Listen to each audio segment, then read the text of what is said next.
that's good. I, for some reason, can't see myself, but in actual fact, that's pretty cool. That makes it slightly easier. So it is now Tuesday, the 2nd of July, and yesterday was the start of a slightly different lockdown for us in South Africa.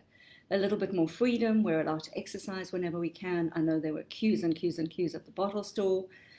And for us, for Stu and me and my family, it's been beautiful because we have friends who have a house down the coast in the west coast in Azefontein. And so we've come here and I'm working from here for the week. Where I'm sitting right now, I'm looking at the most beautiful sea view. And just to have a change of scenery is extraordinary. So, good morning. Hi, Cindy. Lovely to see you. Lovely to have everyone join us. Thank you for following our Facebook Lives. Thank you for being part of what we are trying to teach. It seems there's such a hunger and such a need, which is just amazing. So you will remember that the first myth that we debunked 2 weeks ago was the myth about bouncing back. So I'm not going to go through that again, but you will remember that it was all about how authentically resilient people, there's no bouncing. You have to do intentional, good, hard work in order to really build a capacity for resilience, especially when there's been real tragedy and trauma. You can't expect yourself to bounce. It's going to take time. And of course, the second part of that myth was there's no going back. Once you've seen something, you don't unsee it. Once you've experienced something, you don't unexperience it. But what you do is you assimilate, you integrate that experience into who you are, and you take it forward with you into your life. And it's about integration. It's all about integration. The second myth that Pippa was talking about last week on Tuesday was that resilience is all about being tough and strong. Not true. If you don't allow the softer, more vulnerable parts of yourself to also be integrated into who you are, you ain't going to make it. So it's not just about being tough and strong. Myth number 3 was that resilient people don't do emotions. That's also not true. I think that there's such an expectation that if you are resilient, that you just keep going and that you don't show any vulnerability, any sadness, any of the emotions that we seem to label as negative, which of course Pippa spoke about that too and said emotions don't have a value as in good or bad. They are all valuable. And that is something we assign to emotion, whether we think it's good or think it's bad. Actually, all emotion is just emotion. That's what it is. And it's part of who we are. It's part of our intelligence, emotional intelligence. And of course, resilient people do emotion. And what Pippa was explaining last week, if you don't do emotion, if you think you don't need to do emotion, emotions eventually will do you, because running from your emotions can and may just kill you one day. But feeling something won't. So allowing yourself to really dig deep, understand your emotions and integrate them into who you are is very much part of authentic resilience. So today we're dealing with myth number 4 and number 5. So myth number 4 is about resilience is just about putting your head down and just getting on with it, regardless. So here's the thing. Yes, without a doubt, there are moments in our life where we just need to keep on keeping on. And that's all we can do, just keep on keeping on.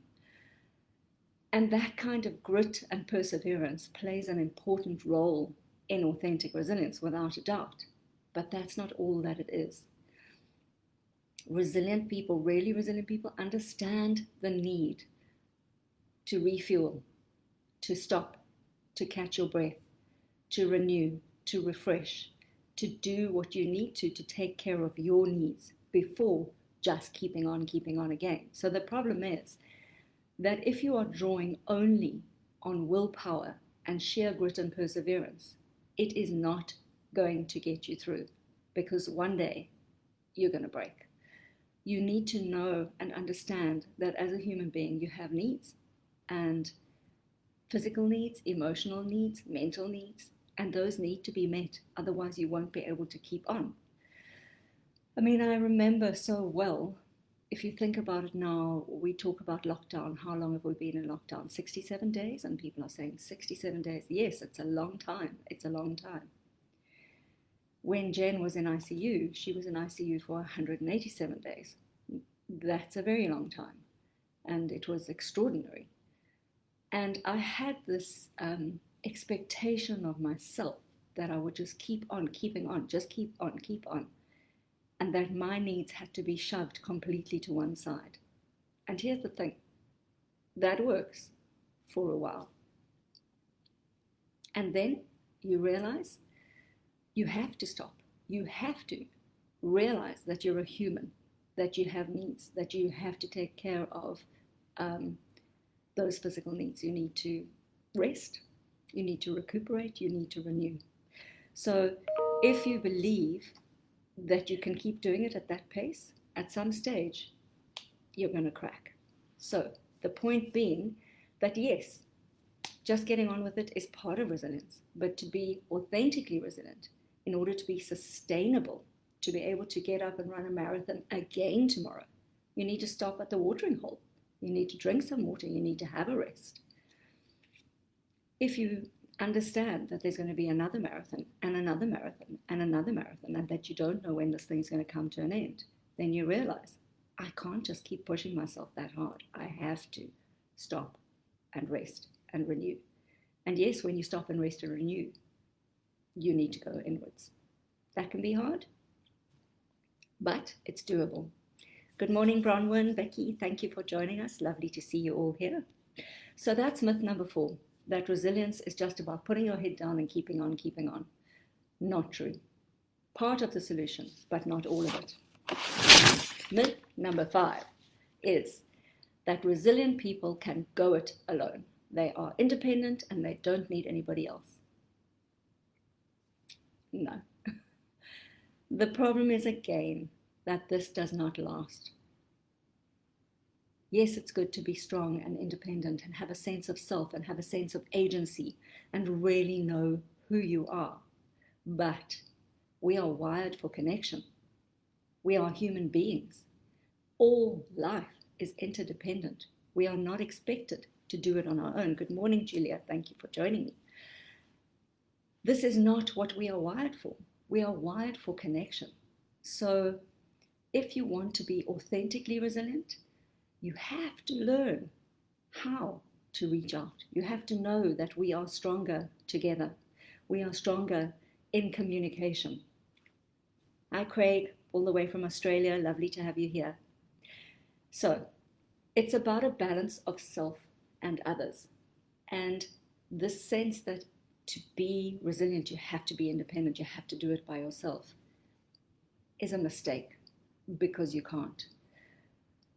One of the toughest things that we as a family had to learn when Jane was so ill was about reaching out, was about learning to be interdependent with other people. And I think the reason that it's so tough is that you have to put your pride and your ego aside. Asking for help is tough. Yes, it is tough. I don't know why it's always so much easier for us to give help than to receive help. But here's the thing. Once you do that, you realize that giving and receiving are a virtuous cycle. They are one and the same thing, actually. And the Dalai Lama and Desmond Tutu talk about this in the Book of Joy. And it's true. So let me give you an example. We reached out, we needed help. We had to fundraise to bring drugs into the country for Jen. As a result, many, hundreds of other pulmonary hypertension patients in South Africa now have access to drugs that there wasn't access to before. It's about paying it forward. It's about interdependence. Interdependence is when we have our boundaries, we have our sense of self, but we also know that somebody else can bring something of value and will bring something of value. Other people hold the gold as well. We all hold the gold, and together, when we collaborate, We are stronger, stronger together. We know this. And yet we find it so difficult. So to believe that in order to be resilient, you just have to be tough enough to do it on your own is not true. That is why we talk about authentic resilience, is when, yes, you have that sense of agency, but you can say, I need you to bring something that I don't have. What can you offer? What can you offer? And together you can find a much more authentically resilient solution, a solution that is sustainable. If we just look now in South Africa, needing to feed millions of people, imagine trying to do that on your own. It's not possible.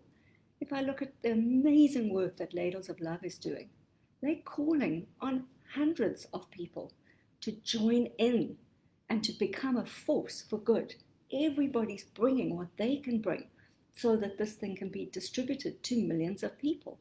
I happen to know that very soon, in about a week's time, they probably will have made 1 million sandwiches. I mean, that's a lot of food.